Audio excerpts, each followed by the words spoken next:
Welcome to four sides TV. మేఘాలు గర్జించాయా? ఆకాశానికి చిల్లు పడిందా?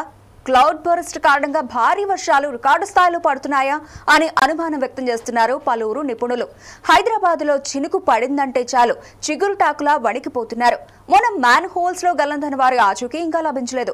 ఇక బుధవారం రాత్రి కురిసిన వర్షం బీభత్సం సృష్టించిందనే చెప్పాలి.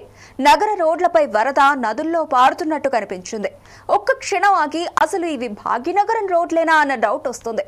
వర్షం కురిసింది అంటే కామన్ గా రోడ్లపైకి వర్షపు నీరు చేరుతుంది. కానీ వరదల రహదారులపై వరద నీరు కనిపించడంతో అందరూ షాక్ గురయ్యారు. అసలు దీని అంతటికీ కారణం ఎవరు? చిన్నపాటి వానకే కకలావికలమైన నగరం క్లౌడ్ బరస్ట్ మాదిరిగా రికార్డు స్థాయిలో వర్షపాతం నమోదైతే ఎలా ఉంటుందో ఊహించుకోవచ్చు. దాని విధ్వంసం ఊహకందని విధంగా ఉంటుంది.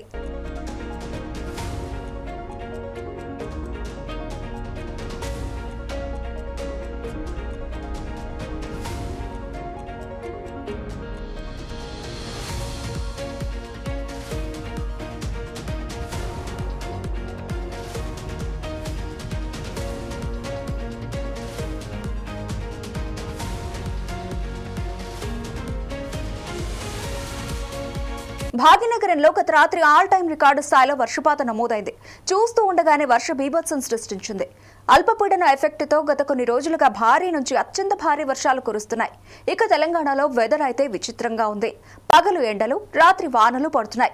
ఇలాంటి వాతావరణ మార్పులతో క్లౌడ్ బరస్ట్ ఏర్పడి వానలు దంచి కొడుతున్నాయని చెబుతున్నారు. బుధవారం రాత్రి నగరంలో వర్షం వణికించింది. రోడ్లన్నీ చెరువులను తలపించాయి. ఇక లోతట్టు ప్రాంతాల ప్రజల బాధలైతే వర్ణనాతీతం. చాలా ఇళ్లలోకి వరద నీరు ప్రవహించడంతో వారంతా జాగారం చేయాల్సి వచ్చిందని వాపోతున్నారు. ఆల్ టైమ్ రికార్డుగా అత్యధికంగా ముషీరాబాద్ లో 18.3 సెంటీమీటర్ల వర్షపాతం నమోదైంది. మోలక్పూర్లో 15.8 సెంటీమీటర్లు, సికింద్రాబాద్ 14, సర్లింగంపల్లిలో 13.9 సెంటీమీటర్ల వర్షపాతం నమోదైందని వాతావరణ శాఖ అధికారులు చెబుతున్నారు.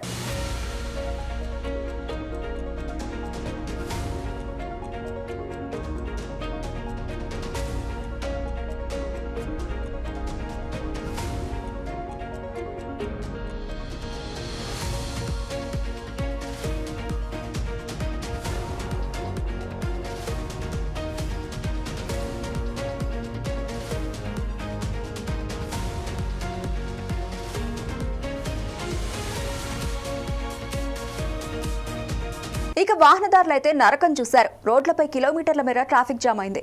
మ్యాన్ హోల్స్ ఓపెన్ అయ్యాయి. రోడ్లపై వరద నీరు ప్రవహించడంతో ఎక్కడ మ్యాన్ హోల్స్ ఉన్నాయో తెలియని సిచ్యువేషన్. ఇక ఎంప్లాయీస్ పరిస్థితి అగేమ గోచరంగా మారుతోంది. ఎప్పుడు సిటీలో వాన కురిసినా సేమ్ సీన్ రిపీట్ అవుతోందని వాపోతున్నారు. ఇక తెలంగాణకు ఎల్లో అలర్ట్ జారీ చేశారు అధికారులు. 2 రోజుల పాటు వానలు కురుస్తాయని ప్రజలు అలర్ట్ గా ఉండాలని సూచించారు. అత్యవసరం అయితేనే ప్రజలు బయటకు రావాలని సూచించారు. ఏమైనా పనులు ఉంటే ఉదయం సమయంలోనే కంప్లీట్ చేసుకోవాలని సూచిస్తున్నారు వాతావరణ శాఖ అధికారులు.